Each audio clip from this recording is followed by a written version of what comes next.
Paano kung more than 240 months or 20 years na, pero di ko pa na-claim ang pag-ibig provident claim or membership maturity ko? For example, 264 months or 22 years, pwede pa ba ito makuha?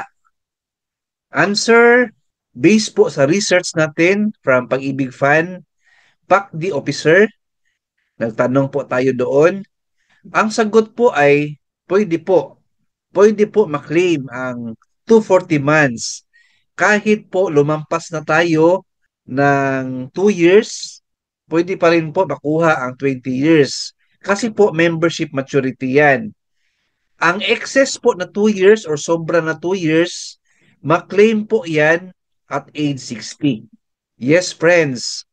Punta tayo sa Pag-ibig Fan agad, mag-fill out ng form for the membership maturity, at gawan po yan ng cheque, yung 20 years natin na contributions, including dividends. Ang alam ko po, 20 working days po ang processing ng cheque niyan.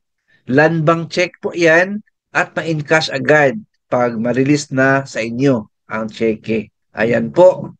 Of course, mag-continue pa rin tayo kahit na-claim na natin yung 20 years.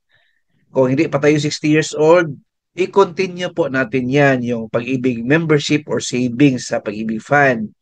Monthly pa rin tayo magbayad. And at age 60, makuha po natin yan. Alright?